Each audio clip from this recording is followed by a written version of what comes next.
how we make sure that our subnational governments work, because as matters stand, they are suffocated, particularly by the national level. Secondly, as you briefed the media, you talked about the diaspora. I think for Pan-Africanism also to work, that diaspora needs to be mobilized. Indeed, Kenyans who work outside Kenya, because at some point Kenya was a bit hostile, have moved many countries and have done beautiful things, even in South Africa. So that diaspora is important in terms of this agenda. The youth are critical because we are building Africa with and for them. And again, when you arrived at Jomo Kenyatta airport, you were able to say that Pan-Africanism must be built on the shoulders of young people who are our present and future. And indeed, the African Youth Charter is very eloquent in terms of, like, when one looks at Article 10, 11, how we must reclaim our past, our culture, our innocence, our self-confidence, our soul, our children, our future. Wake up, giant. Arise, my people.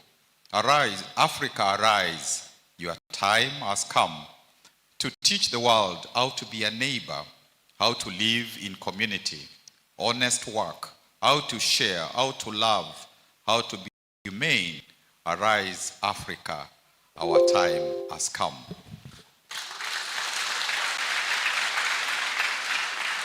Asanteni and arise, Lukenya University. Thank you. Thank you. To our chief guest, of course, accompanied by PLO Lumumba. We have missed you in the public scene. Every time you speak, we take our notebooks because we are going to learn one or more complicated words.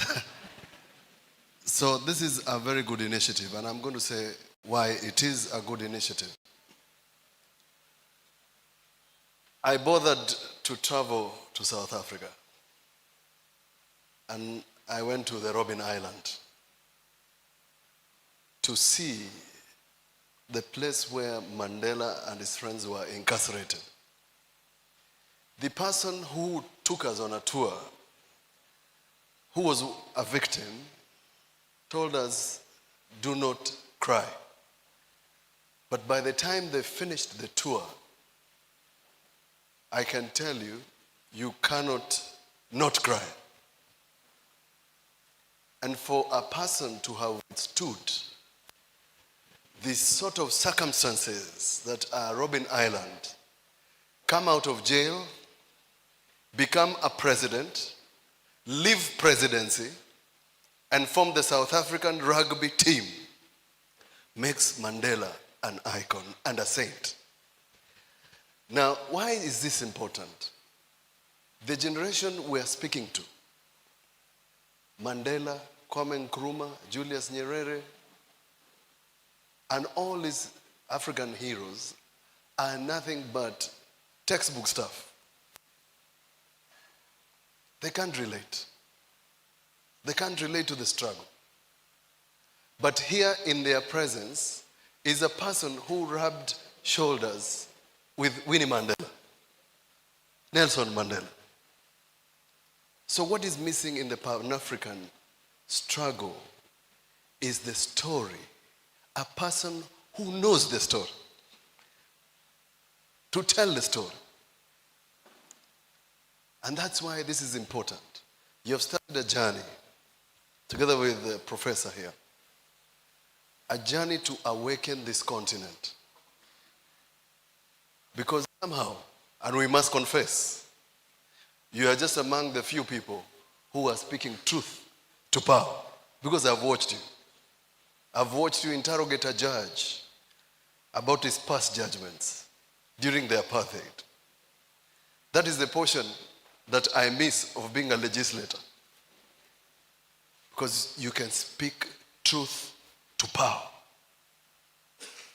So what you have started today is a journey of these young people to tell them, that we are here enjoying the fruits of somebody who made a sacrifice like Nelson Mandela. So that it reminds you that you have an obligation. You have an obligation to your nation. So just like your famous speech in the burial of Winnie Mandela that ran viral, give us a signal. Give us a signal. Because that is what we need in Africa. I have said and I mentioned to you, your music is our music. The Nigerian movies, I don't want to tell you about it. They love them. So deep inside, all of us are the same. These boundaries are colonial boundaries that were placed there to divide us. And we must go back to the drawing board. With those few remarks, welcome to Makueni. It's a pleasure for all of us to welcome you here. I feel privileged as the governor to welcome you here. I traveled all the way to watch you. Now I'm going to sit here in Makueni and listen to you.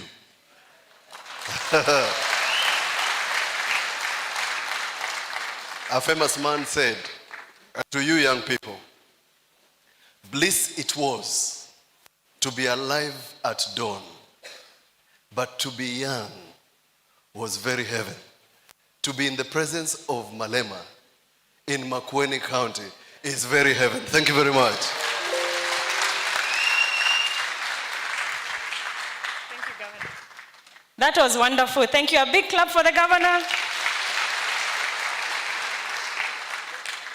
All right, so let me recognize the presence of Professor Micheka, who was my Vice Chancellor. Please rise up.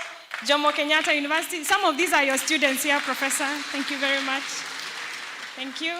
Let me also recognize our friend of Lukenya University, the CEO of Rentco East Africa, Robert Nyasimi. Thank you very much. Because of you, we have our chief guest here today. We don't take it for granted. He's also our platinum sponsor for our marathon. And yes, we do have a marathon next year in March, and we are looking for partners and collaborations in the African style. Let me recognize Her Royal Highness Joanne Yelbet. Please, this is your Royal Highness. Thank you very much. All the friends of the Board of Trustees who are here, and all of the other friends, even if I've not mentioned you, we don't take it for granted that you're here to support this wonderful cause. And so that I can finalize, Chief Guest and Chairman, we have our ultimate Pan-Africanist amongst us. Somebody who has dedicated her life to service. 30 years plus of educating young people, of supporting communities, of engaging with communities at all levels. I can't describe to you her love for the environment. And part of the reason why this setting was chosen, as remote as it is because of her belief that we will not rise as Africa if we leave anyone behind. And our rural setting cannot be left behind. We must focus our efforts here. Otherwise, we will never be able to feed ourselves as a continent. And this Pan-African lady, we are here because of her. All this is because of her effort. And I want you to please rise up and help me welcome our founder, our mother, our matriarch, Mama Mulwa Kasanga. Comrade Power.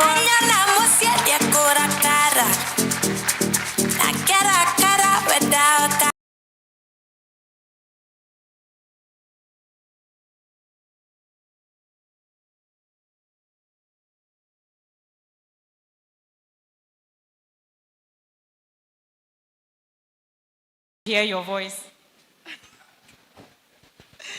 God is good, and all the time. That is. Today, I'm so happy.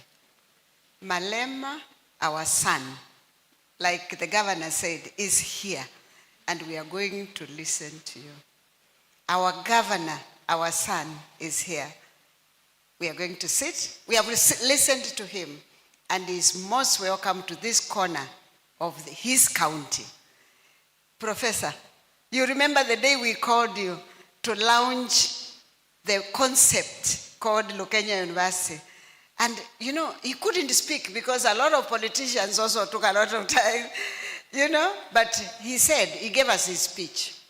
And he said, the belief that this corner can be something is the best idea he has had. And today we are with you. So we thank you for bringing our son Malema from the southern tip of the continent to here. Jimmy Wanjingi and all the others who are here, my chancellor from Boston, we are so happy today. You know, Jimmy, I was reading last night about the pyramids, and they are still discovering things underneath the pyramids. So Africa is still unknown to a great extent.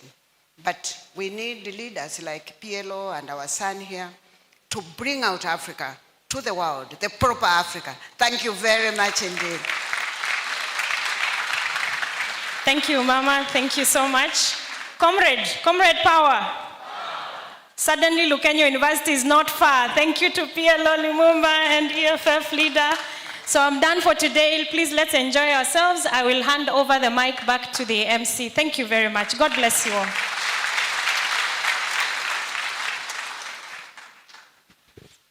Thank you very much. Thank you very much for that session that has just ended. I want to break the monotony of the speeches by inviting Kalimbo, one of our students, to give us a Shaili poem. Kalimbo, the stage is yours.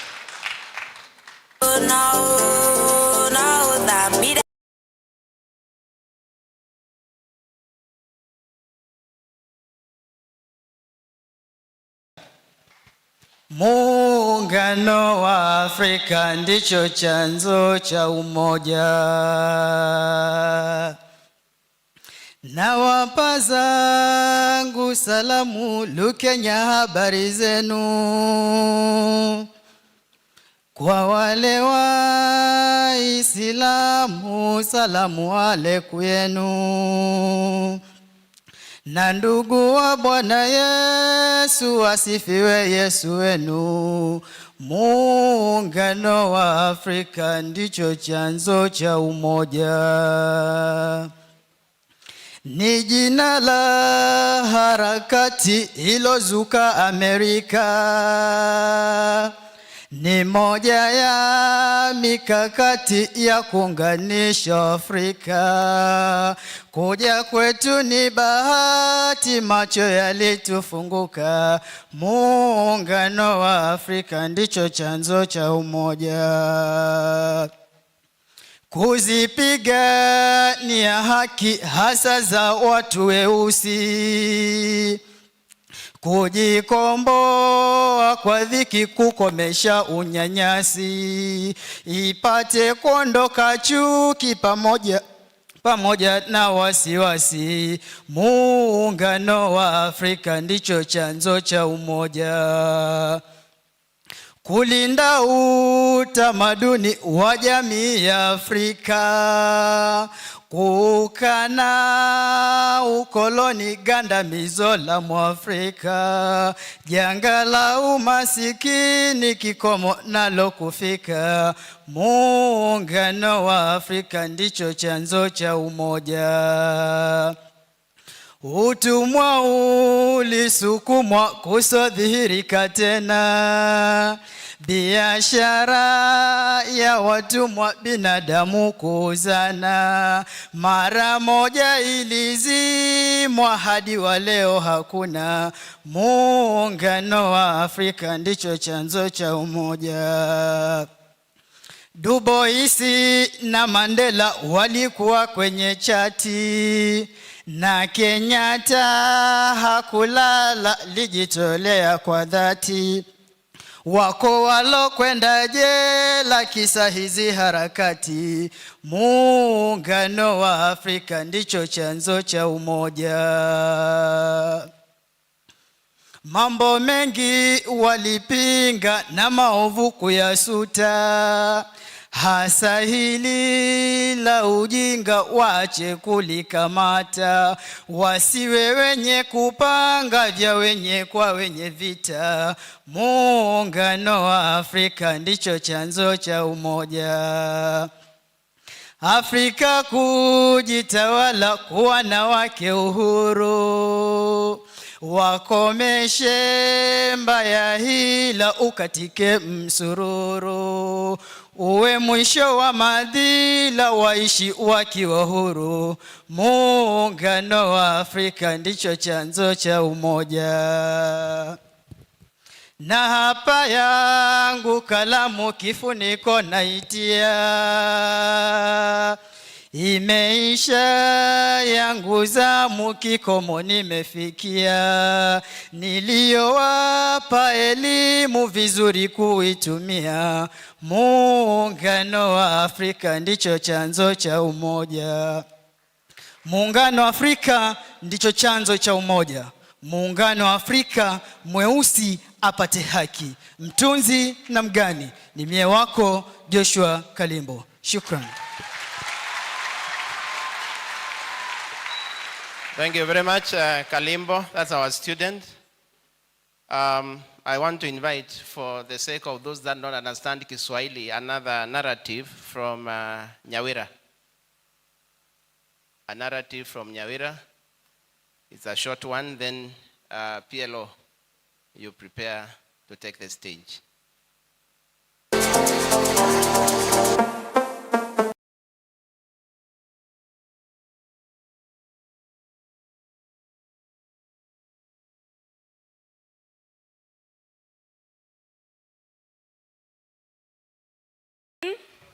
Afternoon once more.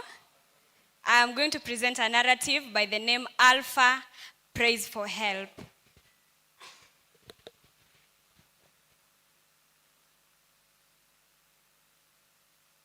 With this pen and paper, I am writing my letter for an Africa that is better. My heart, hurting, aching, and bleeding. As I write this letter to you, stranger, to me, you are not a stranger. Dear Malema, do not that faster. Hear my humble prayer.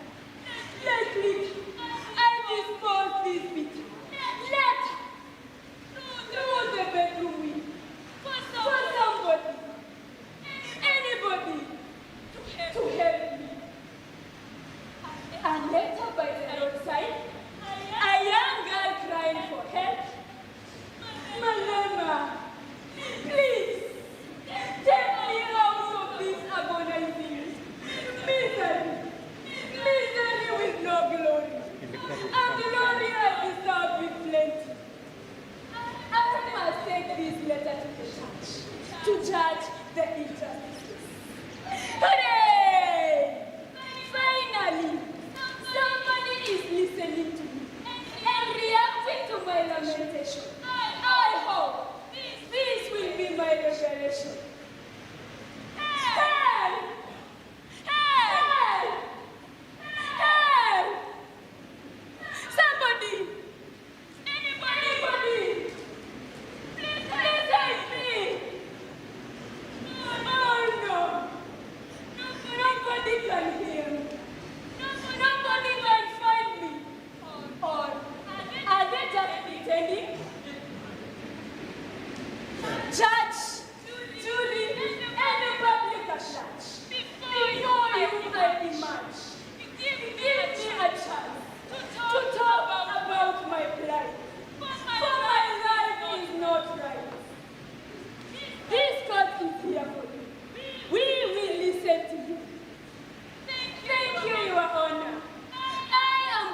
education.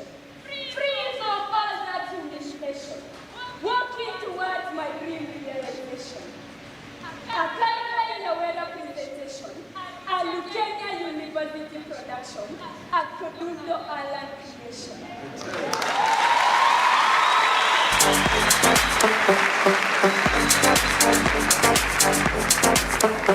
Thank you very much, Nyawira. We appreciate you.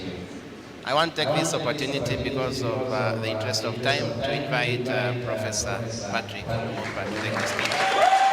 Let's kindly celebrate. Let's celebrate. Thank you. Thank you very much. You may resume your seats now.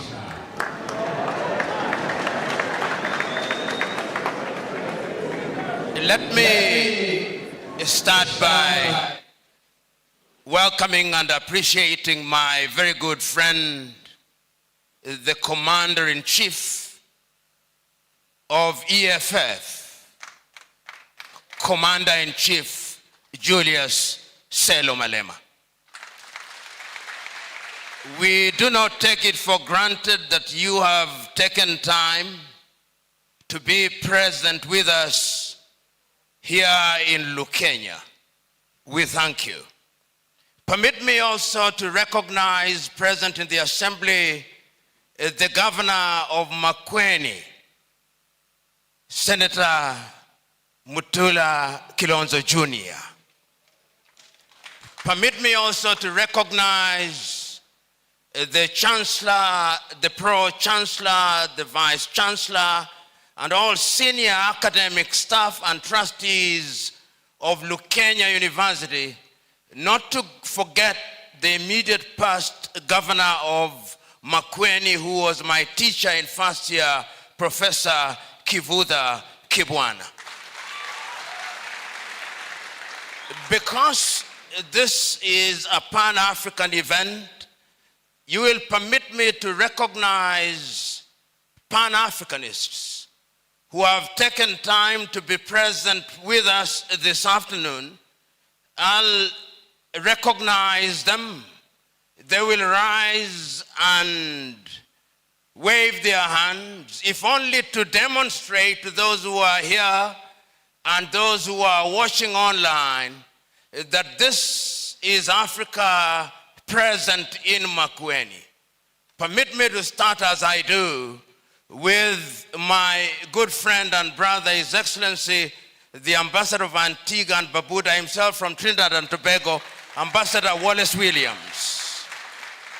Permit me to recognize Yinka Abioe of Festac from Nigeria, accompanied by Grace, who is heading the Festac Festival of African Art, and he's Kenyan herself.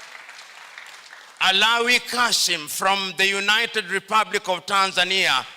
Next to him is Chivala from the United Republic of Tanzania. Permit me also to introduce the Gabriel Selassie girls. Let's Eden and your sister rise all the way from Ethiopia, to recognize Zakayo all the way from Hargeisa in Somaliland, to recognize Calvin Kaunda, who is from Lusaka in Zambia, to recognize my very good friend Nurdin Kajuma from Bukoba in the United Republic of Tanzania, to recognize Edwina Taylor, sometimes from Ivory Coast, sometimes from Sierra Leone, sometimes from Liberia, accompanied by her sister Yande Taylor, Gambia, Dubai, and to recognize my sister from Uganda, Nancy Linda Karembe, and to recognize from Nigeria and the United Kingdom, Dr. Kofo Basanjo Blackshire. To also recognize my very good friend, Carol Banks from Kenya, as I also do recognize Pauline Kea Chovi from Kenya, and Nelson Sechere, who also hails from Kenya, and the young men and women who belong to Free Kenya movement, Bob Njagi, Nicholas Soyo, Mwalia Okumu, and Felix Wambua. All these are young Pan-Africanists who hold the view that in order to grow Africa, we must grow her from a totally different perspective, village by village. And they are here present. My friend Ouma is present in the assembly. And if I do not mention you by name, do recognize that you are appreciated this afternoon. Today is my good friend Julius Malema's day. And it would be inappropriate for anybody to deliver a speech of any kind. But what I will do, if only to contextualize this gathering, is to invite to the podium for no more than 4 minutes, because this is an institute, individuals who have started this particular journey by penning books, some of which will be left for this institute. Permit me, therefore, to invite the three of you to come forth, and you'll speak for 1 minute. Pauline Kea Chovi, who is the writer of Kigogo, which has been a set book for Kenya for the last many years. So you can see Kigogo is known. All these students have read Kigogo. And it is important to note that I have now translated Kigogo into English as the leader. And as I see my friend Ibrahim Sanka is also here, as I also now see Catherine Waweru. And I also invite Kofo Obasanjo. Test. And just for 1 minute, to allow them to speak to their books. Kofo Obasanjo, Dr. Kofo Obasanjo is all the way from Nigeria, and his own father is a great Pan-Africanist, Olusegun Obasanjo.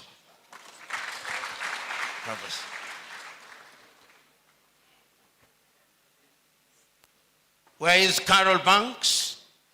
Just for 1 minute, before we go into the crux of the matter, say something about your book.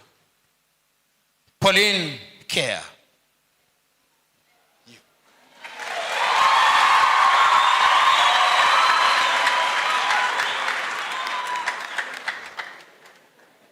All protocol observed.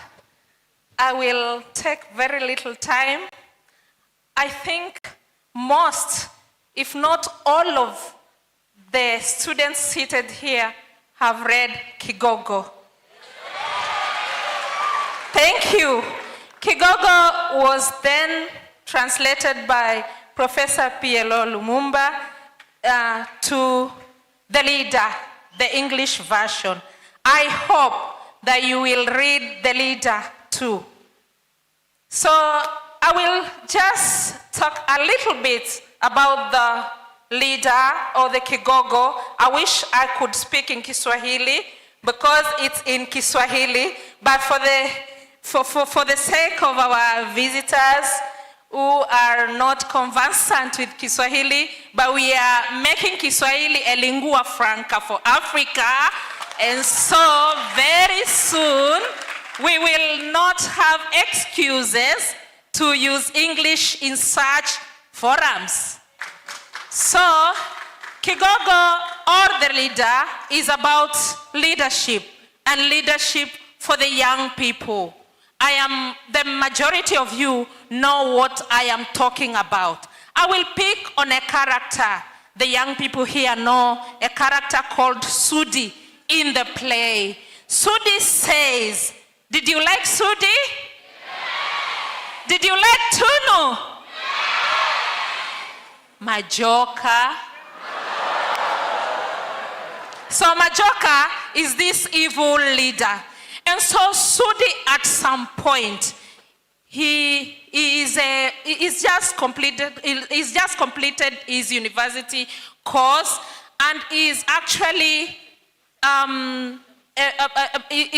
looking for a job, and there are no jobs. So he uses his talent to survive, just like most African young people are doing. You use your talent, which is very right. Use your talent. It is okay. Use your talent to do whatever that can make you survive. It is okay. So Sudi sits, and there's one of the young people who is not really awake. I mean, they're just asleep in some dreamland. So Sudi says, I am going to sculpture the history of this country. And then the other one says, in fact, he says, I'm going to write. The other one says, you cannot write the history of this country. You are not a writer. Then he says, if I am not a writer, I am a sculptor. I am going to sculpture the history of this country because it was not written well. So today, I tell you young people, if you are a doctor, you need to do your medical things afresh. If you are a historian, write the history of Africa afresh. If you are doing business, do business in the right way, the African way. Do business afresh. If you are a farmer, remember our seeds. Plant African seeds. Do agriculture the right way. Do not write agriculture afresh. Thank you. Thank you so much. Thank you very much. Let me now, for 1 minute, invite Carol Banks, who has written about ethical leadership. 1 minute. When you see me stand, it means you stop. All right, Prof. Thank you very much. Ladies and gentlemen, good afternoon. I am privileged and all protocol observed. Private sector people, we mess up a lot of times when it comes to protocol. But I'm very excited to see Mr. Heda. He may not remember me, but I was a young nurse at the Nairobi hospital where he used to be a surgeon. And I'm very happy to see him because healthcare practitioners rarely get to speak in forums. And being a trained nurse, I took a journey of courage, and I became a managing director of a Fortune 500 company. And everywhere I've been to, everybody asks me to tell my story. Top 40 Under 40 2019, please, will you tell your story more to show young people that it can be done? And what a beautiful thing you did today, Prof, to have young people in a hall like this where I can actually have the courage to tell them that it can be done. But I wondered if I write my story of how I became a managing director of a Fortune 500 as a Kenyan young woman, how many people will be able to relate with that story? Maybe a few, maybe not too many. But if I coin it in a book that really addresses some of the issues that we are dealing with as Africans in Africa, and showing it that it can be done in the straight and narrow, like the teacher was just saying. I've read Kigogo, so I understand what she was saying. And Kigogo is basically leading ethically. And so I combined my story of where I come from, how I was brought up, the challenges I faced, my nursing career, the people that held my hand, because you should never really forget where you come from. Sorry. What did I say? Where I come from. And so, ladies and gentlemen, ethical leadership, creating a culture of trust and responsibility. Thank you very much.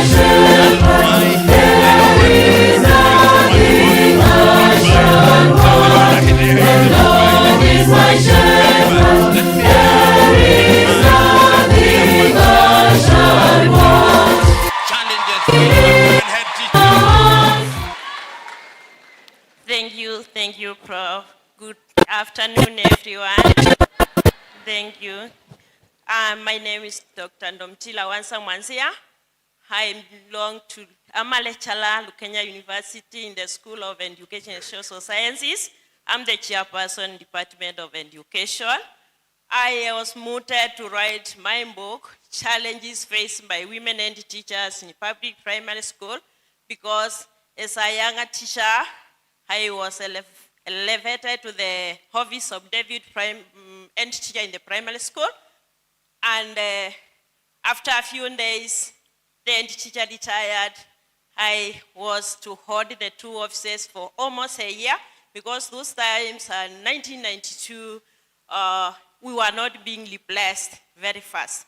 I went through many challenges. My governor, I hailed from Galawa, and that time politics was hot and they were against women leadership. But I thank God I stood firm.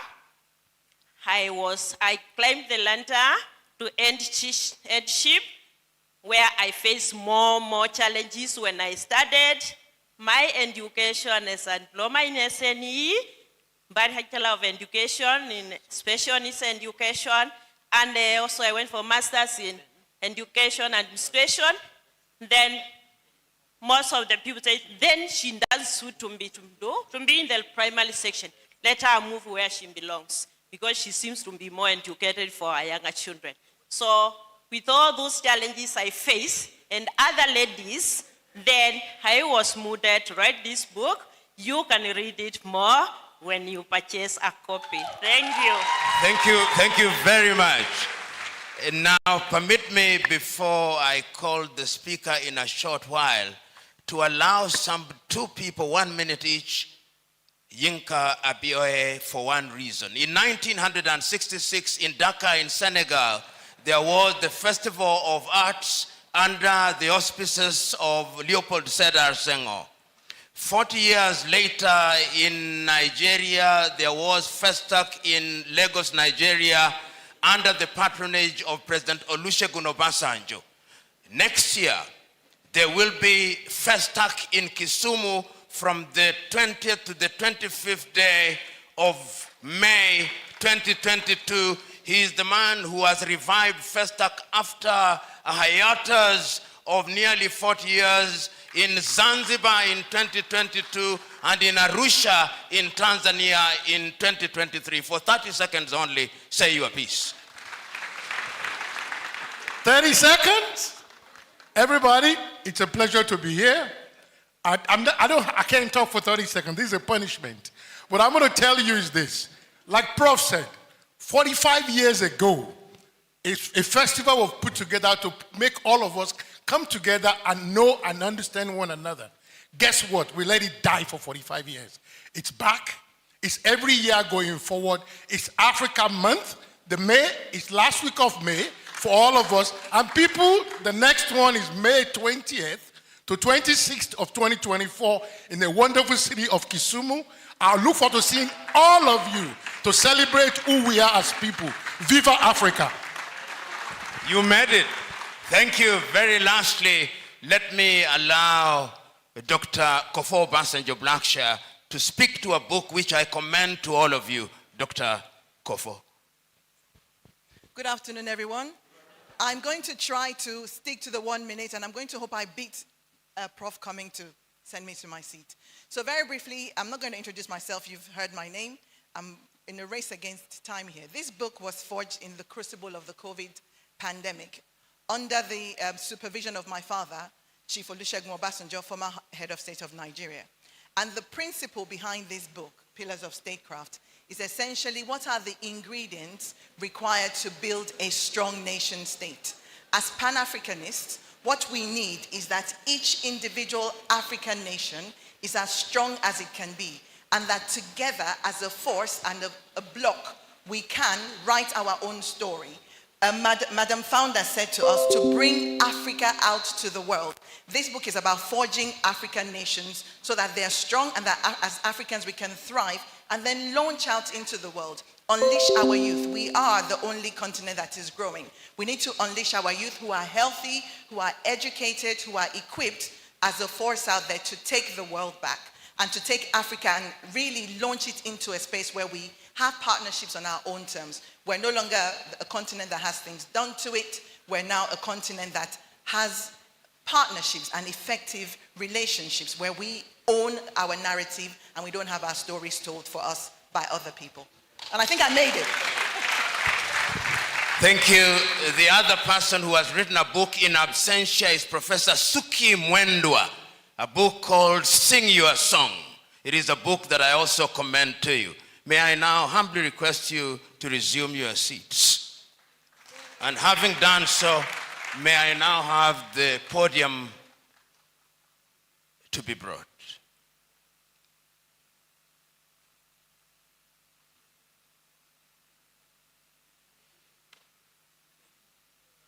Typically, when one is invited to speak, long introductions are made. I normally interrupt those introductions because the very fact that we have invited Commander-in-Chief Julius Malema here in itself is a testament to the fact that we have searched throughout the world and we have arrived at the conclusion that he is the one who is fit to be here. So his very presence in this assembly is a testament to the fact that he is a Pan-Africanist. It is not mine to talk about him. But when we talk about Pan-Africanism today, we are talking about Pan-Africanism in the context of those who preceded us. We are talking about Pan-Africanism reminding ourselves of Sylvester Williams of Trinidad and Tobago, who convened the first Pan-African meeting. We are reminding ourselves of Marcus Garvey. We are reminding ourselves of Pixley Isaka Seme of South Africa. We are reminding ourselves of W.B. Du Bois. We are reminding ourselves of John Henry Clark.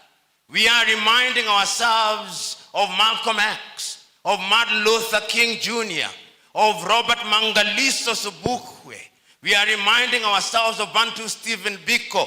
We are reminding ourselves of Julius Kambarage Nyerere.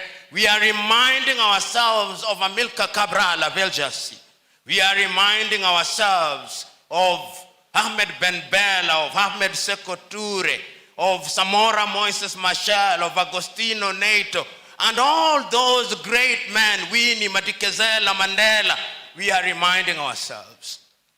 And therefore, when we come here on this occasion of the Pan-African Institute, we are reminding ourselves that we have philosophized for too long, moralized for too long, agonized for too long, complained for too long, criticized for too long, critiqued for too long, blamed others for too long. We have allowed ourselves to be defined for too long, and that the time is now to define ourselves. The time is now to organize beyond agonization. And that is why it gladdens my heart as I will, in the next 30 minutes, invite Commander-in-Chief Sello Malema to also invite to the stage individuals who will welcome him as he delivers his speech, because it is these individuals whom we start with, and through cross-fertilization of ideas, they have germinated the Pan-African Institute. Tony Nyanja.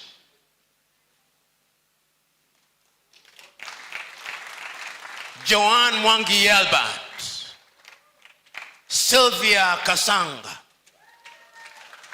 If indeed they say there is a thorn among the roses, I am but that thorn. Behold the roses. That said, Juju,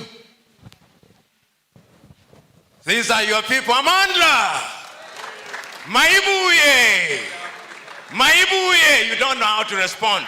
When I say Amandla, you say Awet. When I say Maibuye, you say Africa. And when I say Africa, you say Maibuye. Amandla, Amandla, Maibuye, Africa. Juju, speak to your people.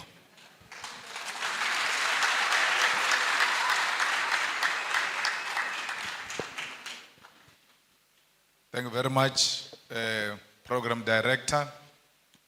Let me take this opportunity to send revolutionary greetings to the esteemed professor, a friend of mine and a brother, PLO Lumumba. Let me also greet our mother, the founder of this important university, Mama Martha Kasanga Mulwa, and greet your husband wherever you see that we stand to celebrate here today.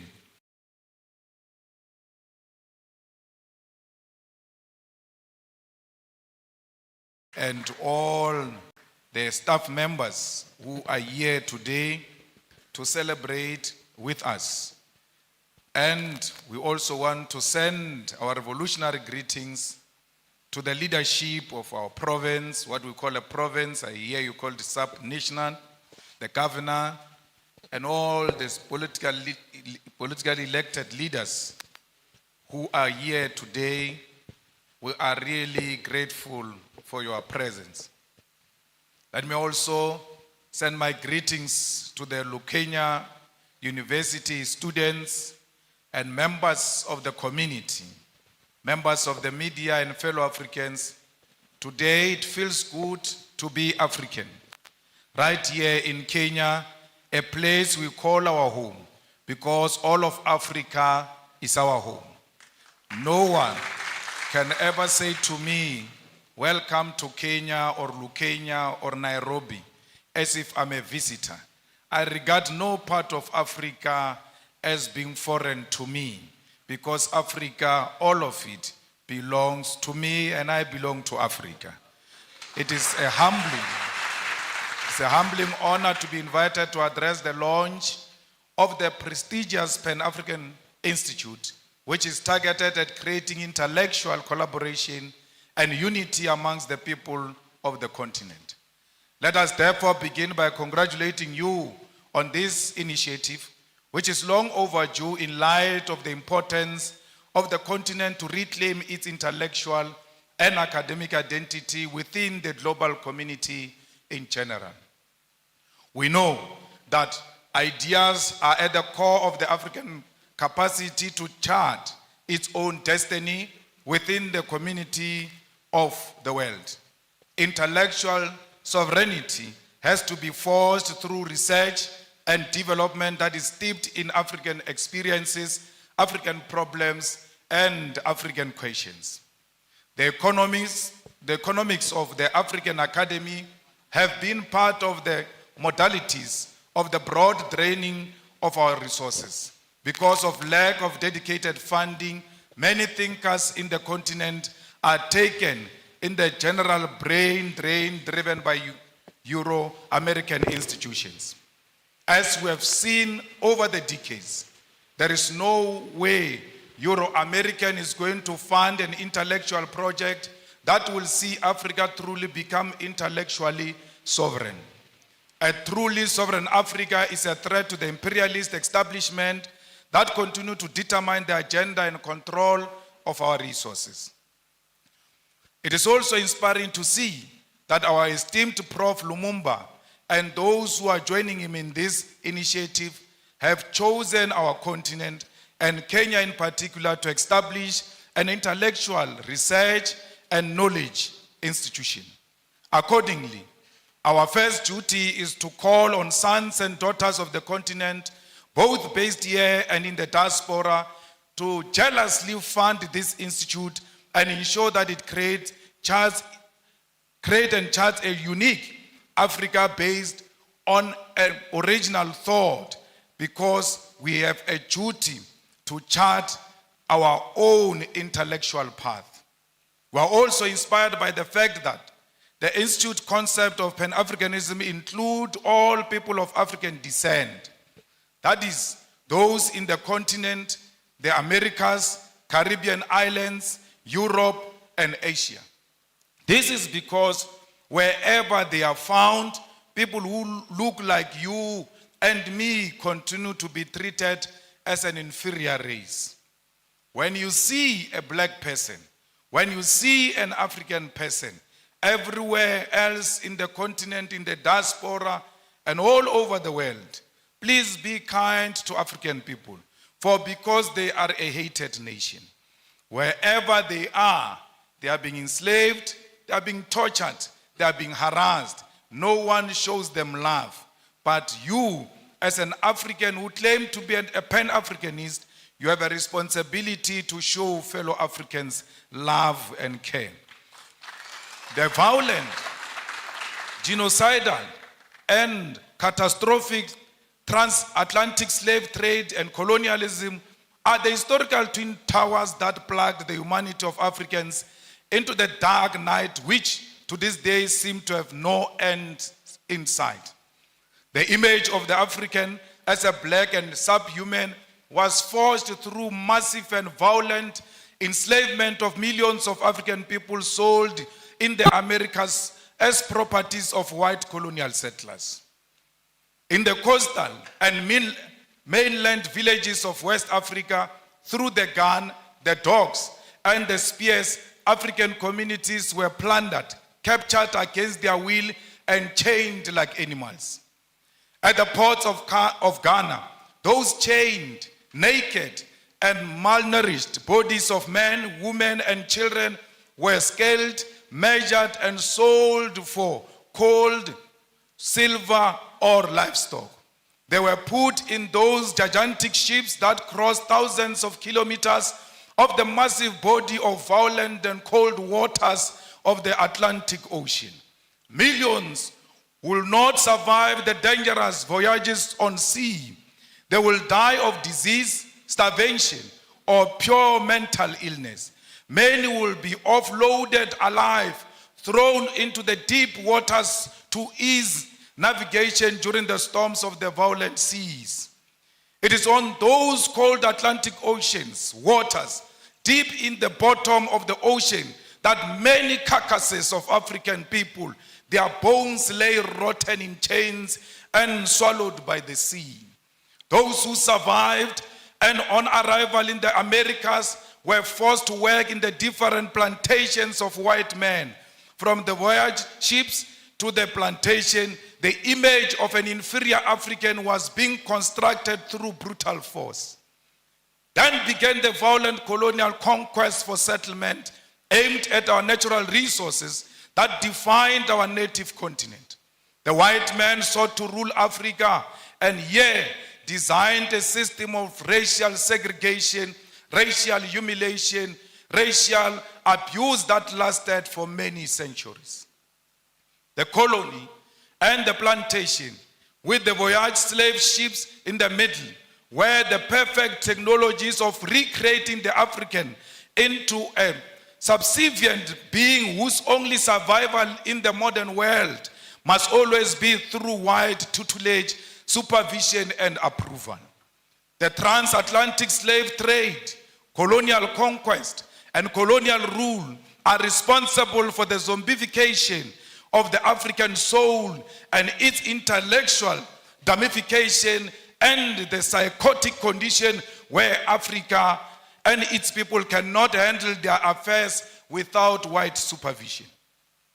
As both an intellectual project and a program of revolutionary change, Pan-Africanism is first the recognition of this terrible history, which by all definition remains a world history that has cast the African into a global identity of inferiority amongst people of the world.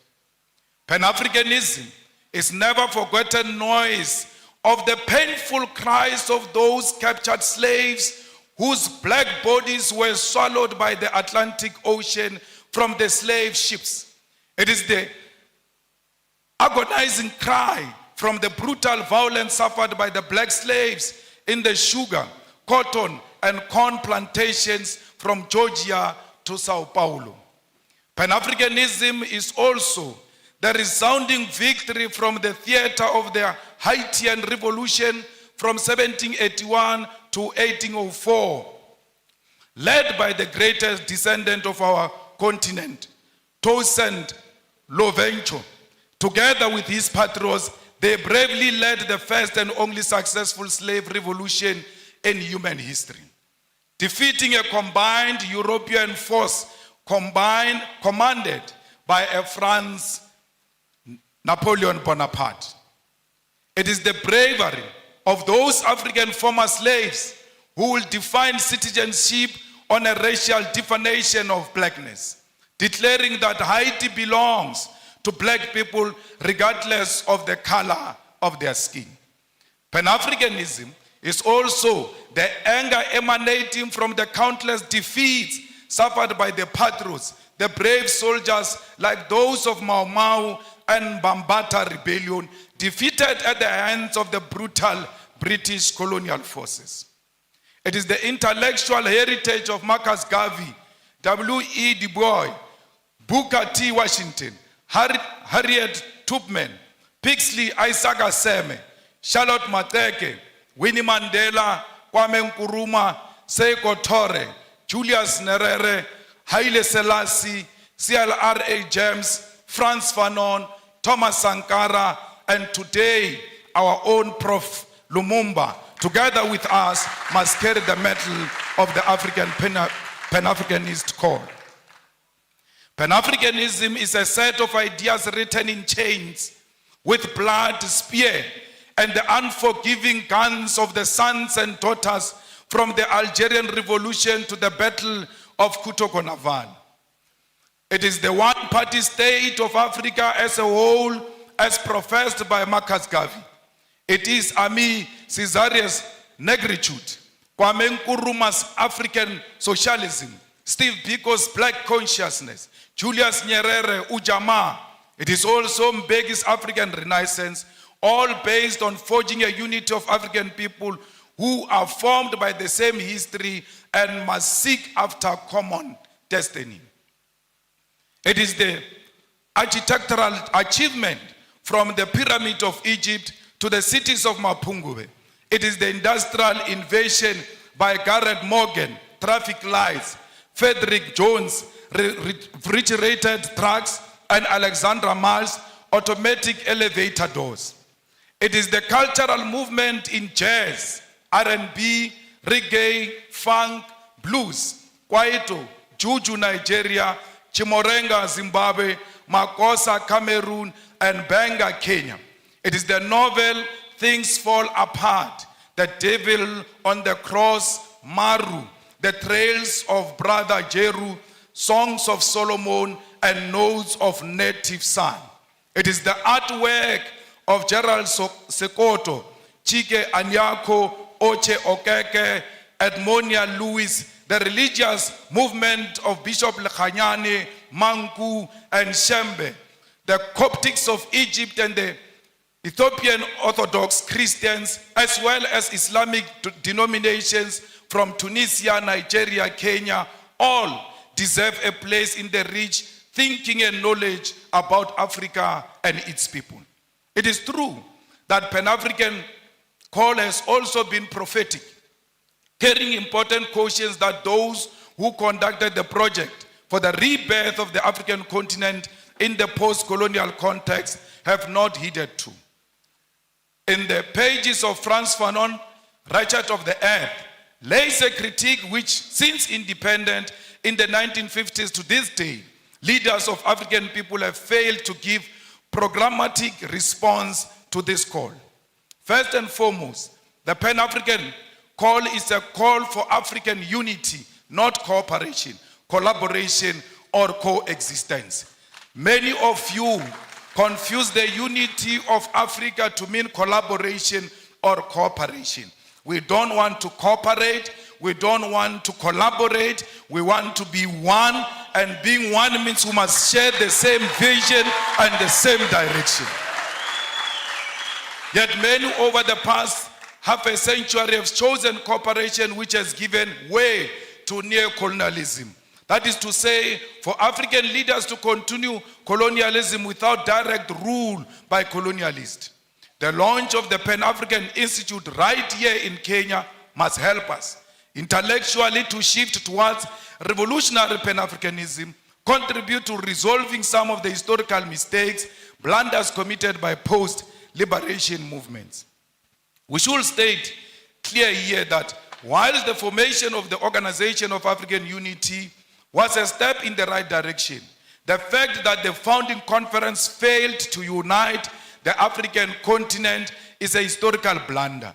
President Kwame Nkrumah, Seko Tore, and Emperor Haile Selassie prophetically said that the failure to unite the African continent will give rise to the neo-colonialism and that African continent will perish. The revolutionary Pan-Africanist ideological and political diagnosis of the future was correct. The future is here. 50 years later, we know that we remain visitors in our own continent. We know that our resources benefit Euro-American than our own people. This is despite most African countries gaining independence from colonial rule since 1957. Massive, huge tracts of land, our mineral resources, our animals, our oceans are still owned and controlled by the colonial masters. There are no countries in the entire African continent that have gained full economic emancipation and independence. And this includes Ghana, which was the first to lead the road. Till to date, it can't claim that Africans in Ghana own the means of production. In 2016 report titled The New Colonialism reveals that there are 101 British companies listed on the London Stock Exchange that control an identified 1.5 trillion US dollars worth of resources in Africa in just 5 commodities: oil, gold, diamond, coal, and platinum. This is a very conservative figure since it includes resources listed by only some companies. Many companies do not provide the figures of the resources they control. And majority of these companies that do not tell us what they control and what they own in Africa are found in DRC, because they are the ones who fuel the divisions in DRC. They are the ones who fuel the fight in DRC, and they are stealing the resources of DRC because they know there is no proper accountability for such resources. The War on Want report on neo-colonialism further illustrates that the fact that these 101 companies control and own the following key resources on our continent: 6.6 billion barrels of oil, currently worth 276 billion US dollars. They control 79.5 million ounces of gold, worth 119 billion US dollars. They control 699.3 million carats of diamonds, worth 134 billion of US dollars. 3.6 billion tons of coal, worth 216 billion US dollars. 287 million ounces of platinum, worth 305 billion US dollars. These are the numbers that reflect British neo-colonialism in the African continent. I've not spoken about what French companies are doing. The Portuguese continue to play a significant role in the economy of Mozambique and Angola. The French continue to micromanage all the countries that were their colonies, except the recent liberated zones of Mali and Burkina Faso.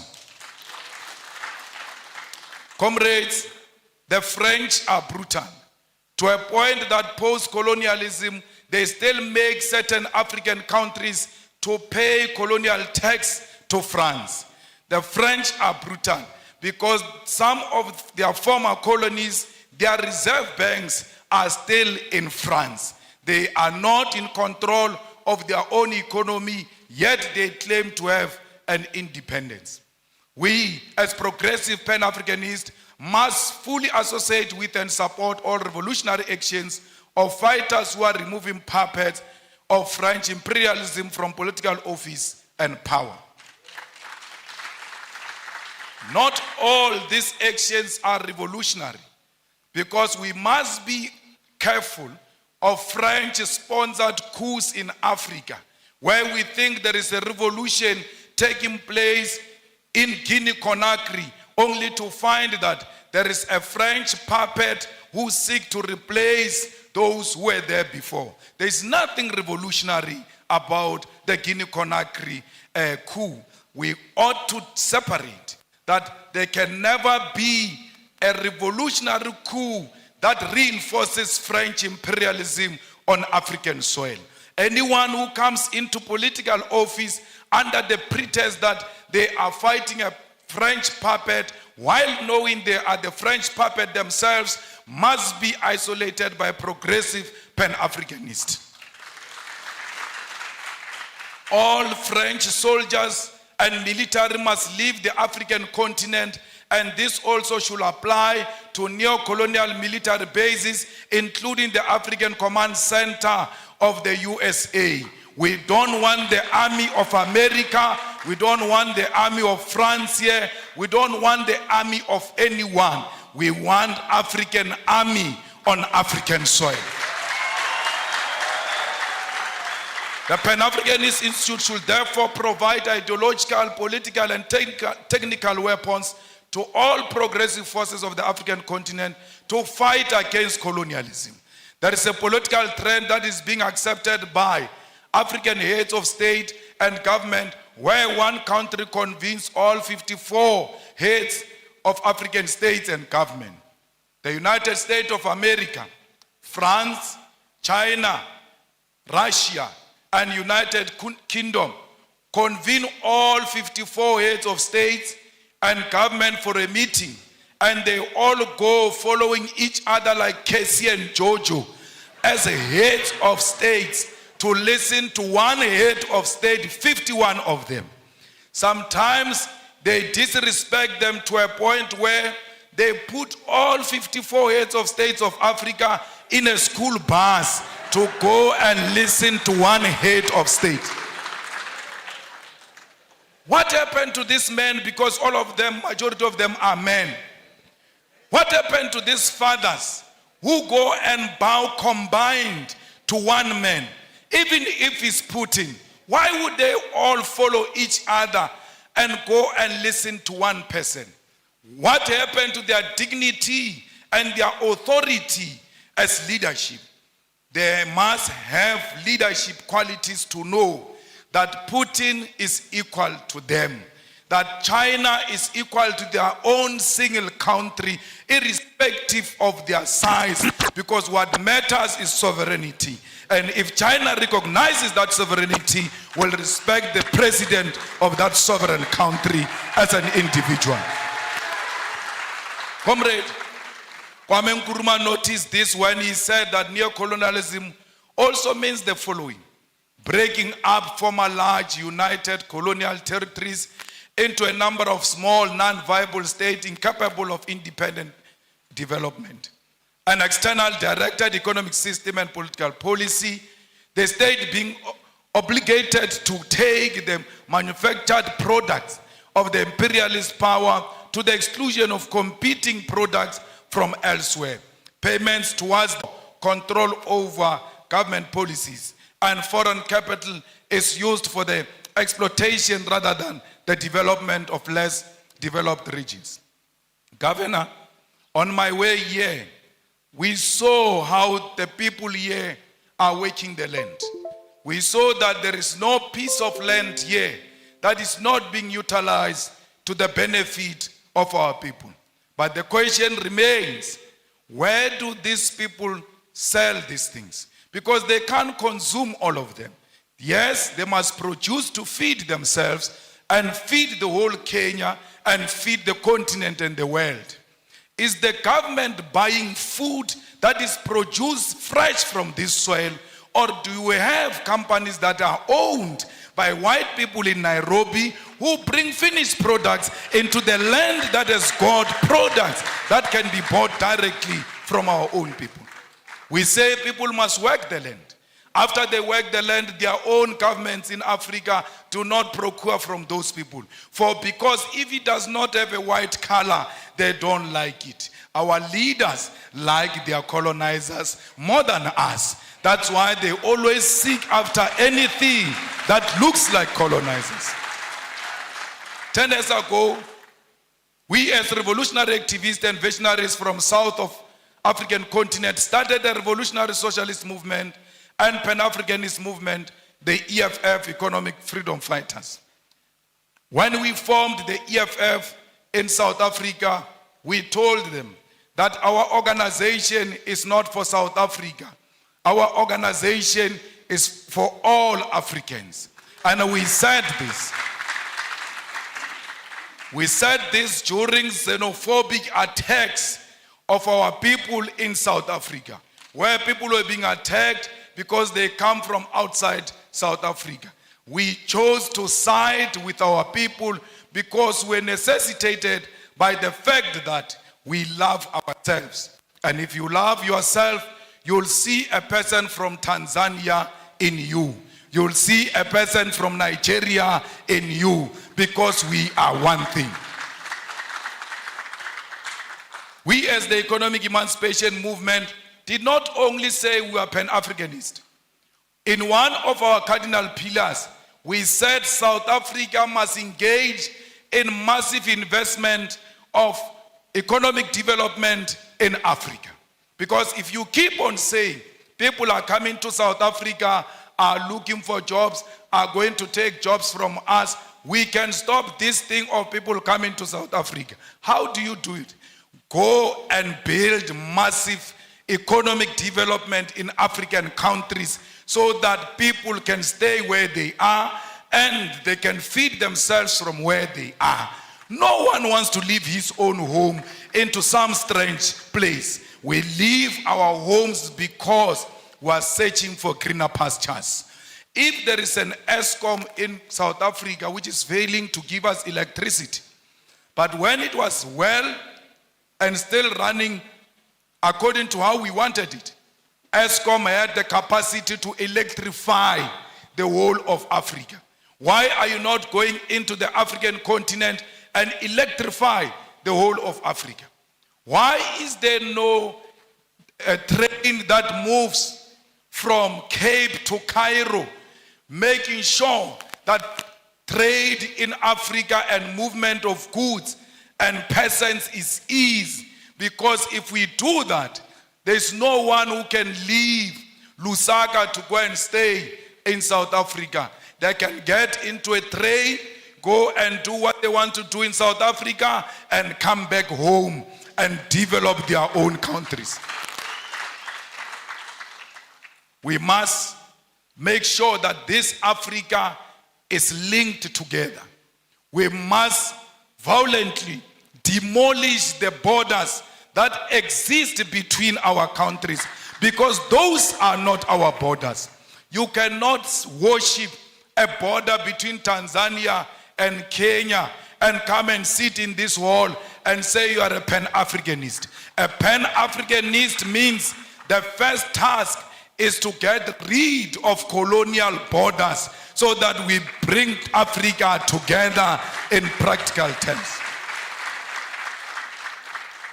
I don't know if President William Ruto means it, because he said so many things and I can't locate him these days, because the things he said during election and the things he's doing now are two different things. I don't know. Because I heard him saying we need to do away with the dollar and build our own currency. But his actions are not speaking to anything of doing away with the dollar.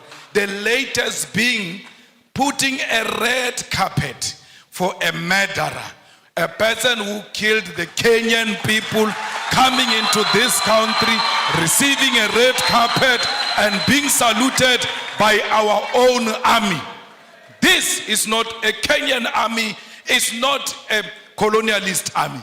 The Kenyan army is a product of the Mau Mau rebellion, and those who killed our people in the Mau Mau rebellion cannot be saluted by the same army of the children of those who were killed during Mau Mau rebellion. We have a duty to stay true to the cause. We have a duty to remind the King and Britain of what they did to us. Indeed, he shows no remorse. He says this was bad, it shouldn't have happened. But he runs short of I apologize. I am sorry. He will never say he is sorry, for because he thinks that his race makes him superior and he is not qualified to apologize to those who are junior to him. We call upon the Kenyan government to be firm and to decide what they want to be. Do they want to be Pan-Africanist, or do they want to be proponents of neo-colonialism? You can't have it both. Only one call must be made, and that call is of Pan-Africanism. It's not easy being a Pan-Africanist, for because the mindset of our people is so colonized, they are going to isolate you. They are going to look at you as if you are a mad person. They are going to look at you as if you are unreasonable. But it is a cause worth pursuing because of the generation that came before us. We don't want visas. We want one currency for Africa, because our currency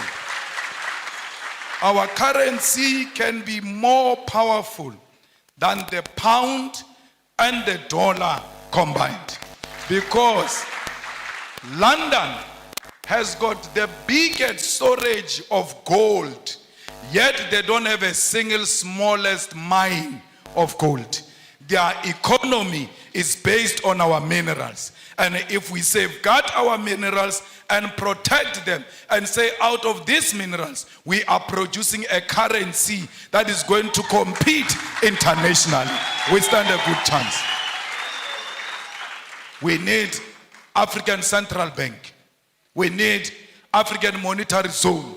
We need African military combat, because these pockets of wars that are happening in Africa are not of our own making.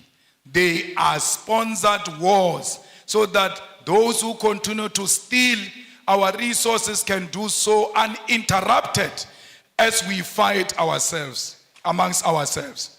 So we need a military, a common defense system, the African High Command that will ensure the stability and security of Africa. We equally need a biting African court to deal with dictators who only exist in Africa to feed their friends and families. Those people must be prosecuted the African way, because ISIS is not meant to fight any crime, it's meant to pursue political fights. That's why ISIS will not declare a warrant of arrest against Netanyahu, but can declare a warrant of arrest against Putin, who has not bombed a hospital, who has not bombed a refugee camp, who has not declared a war on a certain ethnic group. We as Revolutionary Economic Emancipation Movement also associate with what Guinea's president Sekou Touré said in 1963. He said, above all, we must avoid the pitfalls of tribalism. There is tribalism taking place in DRC. All our leaders have taken a platform to support or to be against this one or that one. They've spoken on Palestine. They've spoken on the war between Russia and Ukraine. But I'm still to hear the stand of President William Ruto about the ongoing war that is not covered by anyone in DRC, where people are fighting over territorial expansion and plunder of resources, and blacks are killing other black people, and we pretend that we don't see. It's important as leaders of states and governments to always condemn violence and war, especially if it's barbaric and informed by tribalism and unjustifiable territorial expansions. Before you can speak about other countries, charity begins at home. Let there be peace in DRC. Without peace in DRC, Kenya will never know peace. Because these rascals are going to learn from those wars in DRC and want to import them into Kenya. You have a duty to stop them there before they come into Kenya. Comrades, we will make sure the struggle of all immigrants, most of whom are economic migrants and asylum seekers in South Africa. We will never. In South Africa, they say to us, if you want to be elected, you must declare war on illegal immigrants. And illegal immigrants, they mean Africans. We have refused as the EFF that we will never declare war on any immigrant, illegal or legal. Illegal according to whose law? Because if you are illegal, you should have violated a certain law. Which African law did these people violate when they came to this side of Africa? Because they are still in the same territory of Africa. They are at home when they are in South Africa. We wish to tell them we're going to elections next year in South Africa. We wish to reiterate that, and we tell them all the time, if they want to elect us on the basis of xenophobia, they can keep their votes. We are not disparate for votes. We are disparate for the unity of Africa, and that's what we want to achieve in our lifetime. Remove the visas as an immediate step, and I heard Kenya is going to do that by December. Perhaps I must come back here in December unannounced, so to test if indeed President William Ruto means exactly what he said when he said there won't be visas in December. Maybe I must sneak in and test without applying for any visa and just give them the South African passport and say I'm coming home.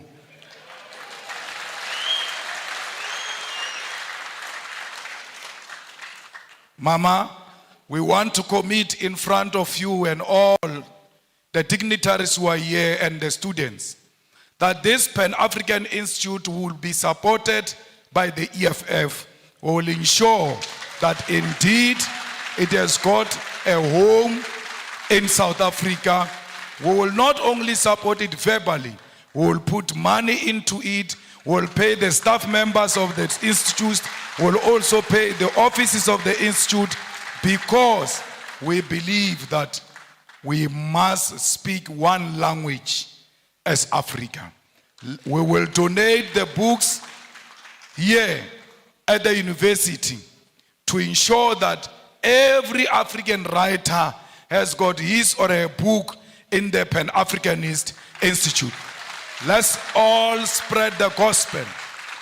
Indeed, it was not a mistake to launch it here in the rural areas, because no one must be left behind. If you can carry on your back the rural communities, you have no any other option to go anywhere except to go to the urban. But if you start from rural, there is no way you can cover the urban. But if you start from the urban, you are going to be reluctant to come to the rural. We are starting here to liberate our people in the rural areas, and we're going to the urban to ensure that everybody hears the message. Tell President Ruto that the people of Palestine are what Mau Mau was. Tell President Ruto that the people of South Africa are what Palestinian people are today. Where our land that get encroached, where our land just get taken, and we get killed on our own land, we get tortured on our own land, we get imprisoned on our own land. When we fight, they say we are terrorists. This Nelson Mandela you celebrate, for 27 years, he was in prison because he was a terrorist. What crime did he commit, which the Palestinians are not committing? His crime was to fight for the liberation of the people of South Africa and the oppressed world all over, including the people of Palestine. It can't be correct that President Ruto, knowing the history of this country and the history of South Africa, comes and tells us that it's with Israelites. Our war is not on Jewish people. Our war is not on pregnant women, Jewish pregnant women. Our war is not on Jewish children. Our war is against a Zionist apartheid state of Israel, and that's what we are fighting. So, if he got money from some Jewish person, we are not fighting that funder of his. We are fighting the state of Israel. We are not fighting individuals. We are fighting the state of Israel. At the age of 9 years, the Boers walked into my house and turned everything upside down, stripped my mother naked. When I see what those children of Palestine are going through, I can immediately relate that this is what apartheid looks like. We cannot be Pan-Africanist if we can't associate with the oppressed nation. Our Pan-Africanism is based on the basis that we are an oppressed nation ourselves. And everywhere else where we see an oppressed person, that person is our sister, that person is our mother, that person is our father, because we are not free until the whole world is free from imperialism and colonialism. I don't know if you'll regret inviting me after this. But my problem is that I tell my truth as is. And I say it to authorities without fear or favor. Till today, no one has ever sued me legally successful. Till today, no one has imprisoned me, because you can't imprison or sue the truth. The truth will always prevail.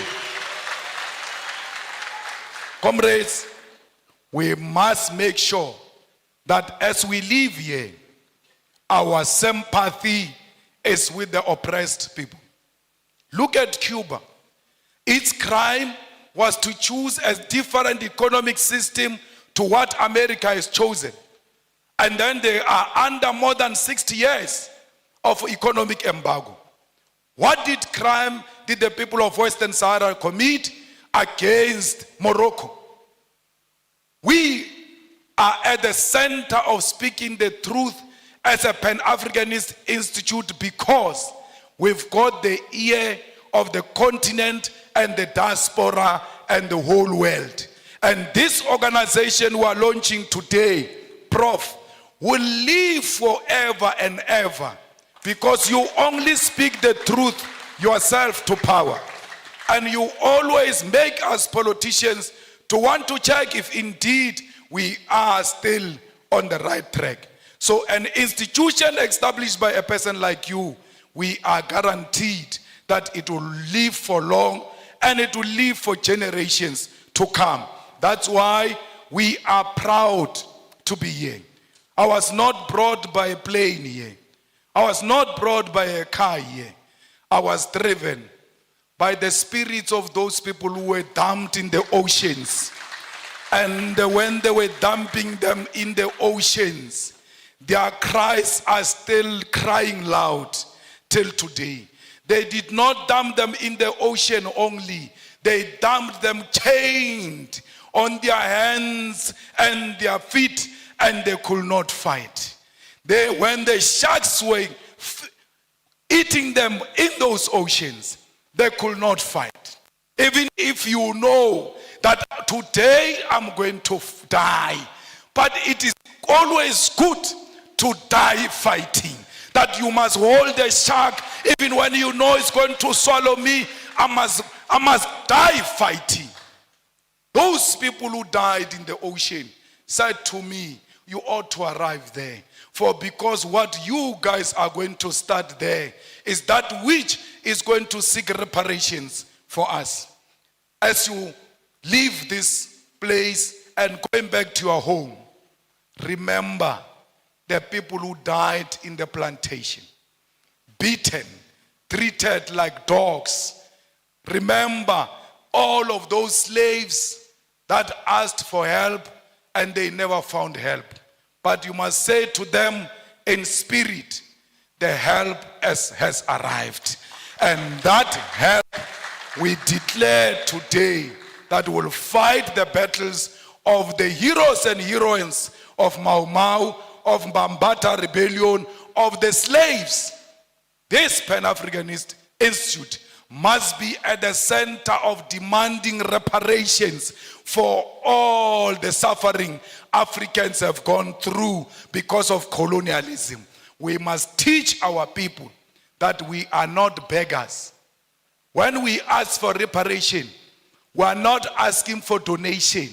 We are asking for what was stolen from us to be returned so that we can prosper and become a better nation. Thank you very much.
Let's settle. We have a small session remaining.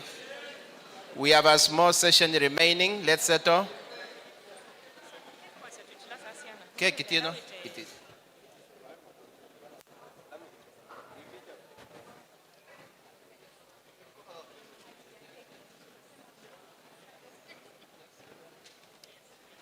Thank you very much.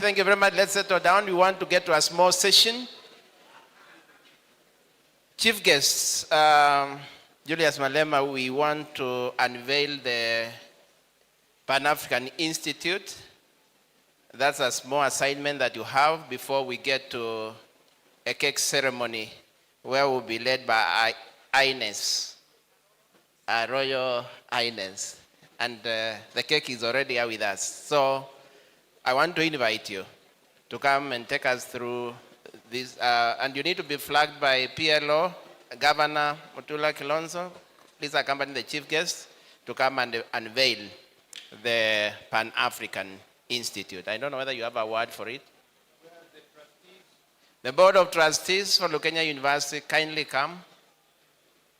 The Chancellor and even the Chair of the Council kindly join the chief guests in unveiling the Pan-African Institute.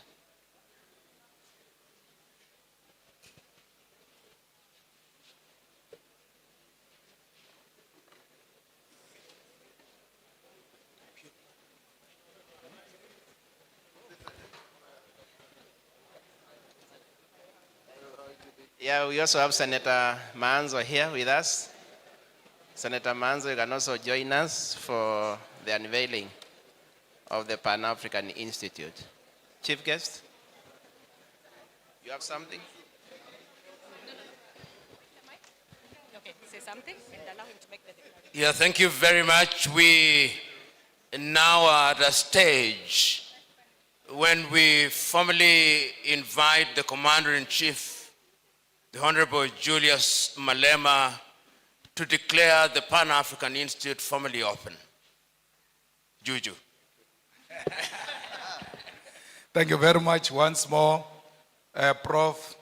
PLO Lumumba, and all our guests who are here. Let me take this opportunity, Prof, to invite you to be on the other side and to officially reveal and launch the Pan-Africanist Institute.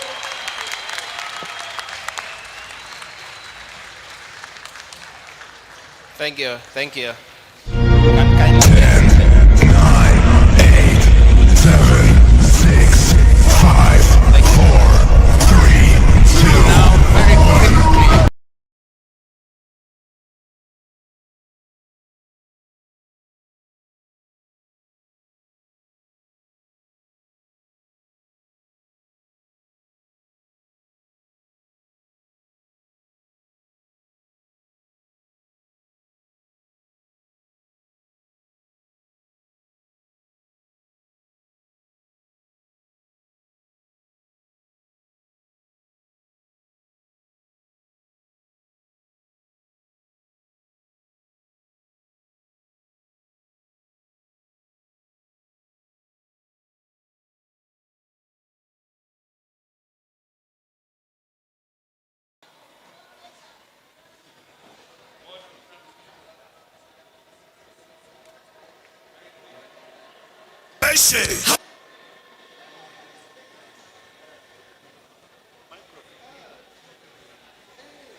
All the international guests kindly come after the Board of Trustees.